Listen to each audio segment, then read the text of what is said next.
Good day. I'm your therapy coach, Rod White.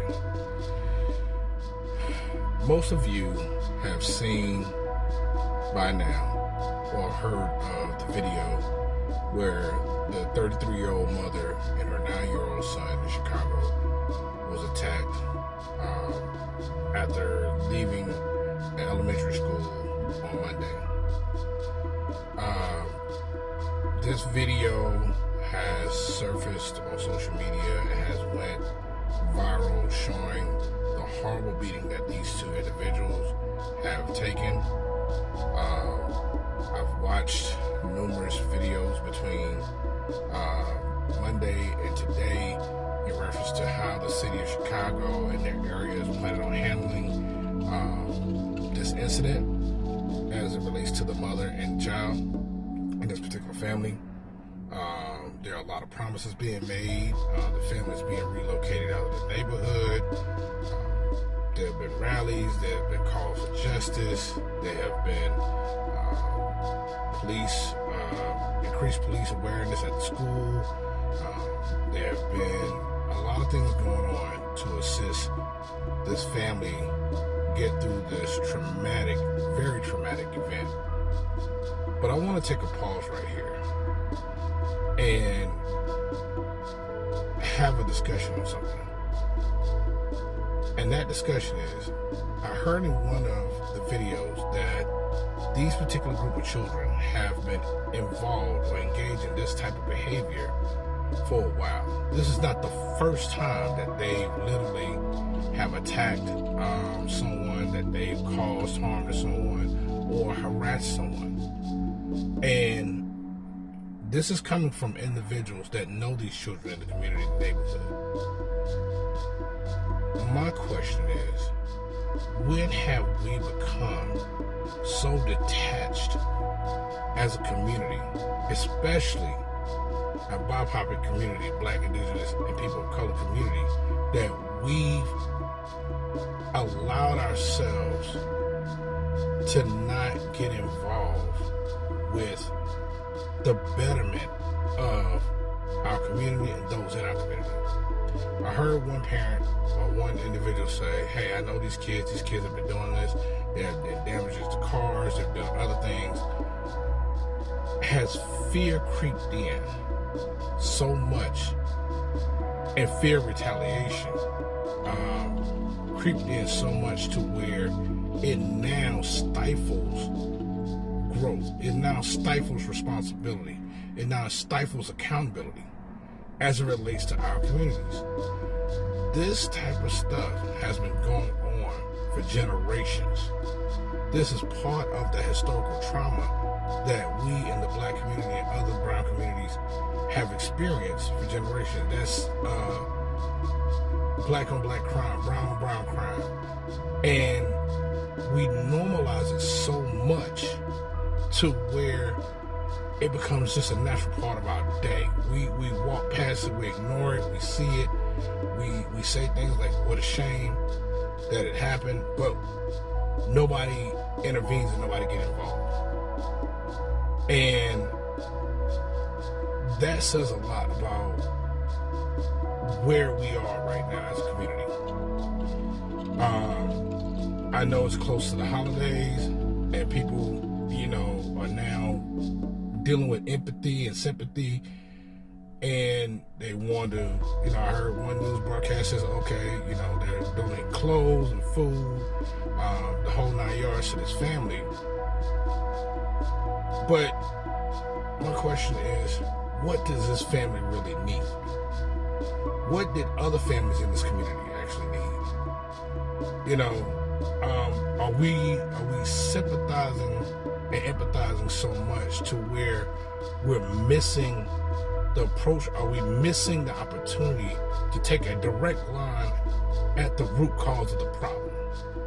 And the root cause of this problem comes from generational trauma. These children that were engaged in this act are byproducts of generational trauma, historical trauma. These kids didn't just wake up one day and decide to be like this. They have witnessed this type of behavior in their environment. they have been made to feel that these type of behaviors are okay, and that it's okay to engage in these behaviors. And a coat at Christmas, canned goods, no matter how much food and clothing you give them, is not going to mend the wounds or heal the issues that these individuals in this community and other communities like this is having.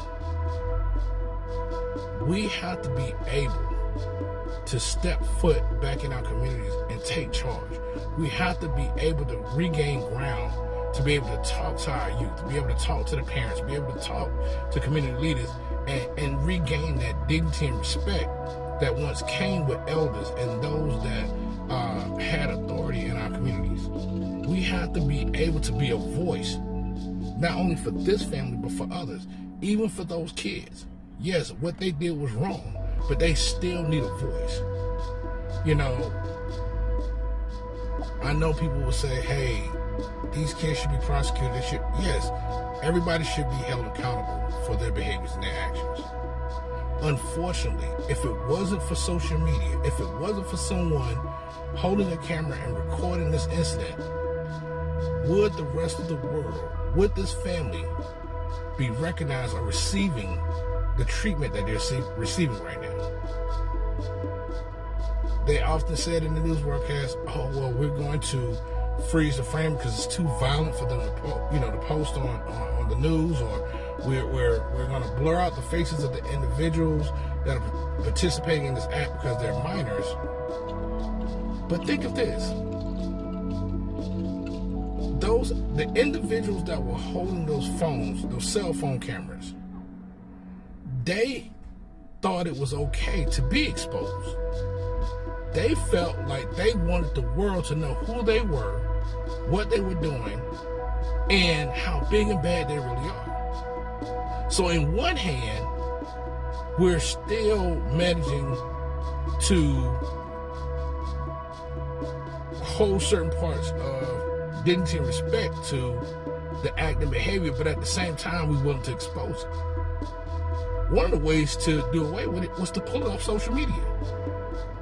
You know, if there was a way of being able to take disturbing videos like this and immediately snatch it off of social media sites and other web pages where we can get these individuals who own these social media platforms to be able to put better filters in and do other things that will allow them to pull this type of material off, then we would be able to combat this issue a lot better. But no, it brings money, it brings views, you know.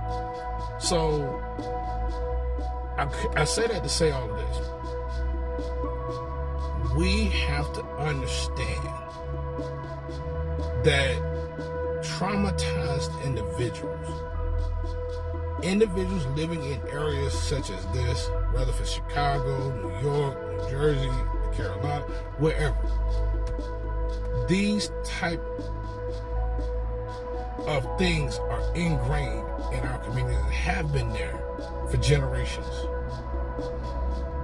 And these children, along with those other individuals, are byproducts. And sad to say, if this video had not went viral, that those children and that parent would still be living in the community and the neighborhood that they've been living in, going to the same school, experiencing the same traumatic events and drama over and over again. So on one hand, social media can be beneficial if used properly, correctly, and in the right way. And on the other hand, it can be our biggest downfall. So if you want to get involved before it hits social media. Get involved when you see this type of stuff first happening. Get involved when you can go to a parent and say, hey, your child is doing this, or, you know, these things are happening. I understand we all want to make sure that we're safe, and we want to make sure that our families are safe. But this proves that our approach to situations how we handle things when we first see them happening can prevent incidents like this from happening. Let's take a stand, guys. Fathers, men in the community, these are our children. They may not be yours biologically, but they're our children. These women, that woman, that mother is somebody's sister, somebody's girlfriend, is that boy's mother. What type of trauma would this young man grow up to have in his life to watch his mother beaten, and he be beaten in front of his mother, and there was nobody there to protect him? And this is being done by young women, young girls, and young boys. What is that saying to him? What is that ingraining in his mind? His little sister was there. What is that? What kind of trauma was she experiencing in her life? This will never be erased. If they don't get the proper therapy and help that they need to deal with this, if the community doesn't get the proper intervention to combat this, then guess what? The cycle continues. When the cameras go off, the food drives stop, there's going to be another family experiencing the same type of event, the same type of trauma a couple weeks from now. And what'll end up happening is somebody going to push to make a huge example out of these kids, which then going to traumatize their lives as well. And another group of individuals going to grow up and be raised up or come right behind them and do the exact same thing. What are we going to do, guys? What are we going to do? This has to stop.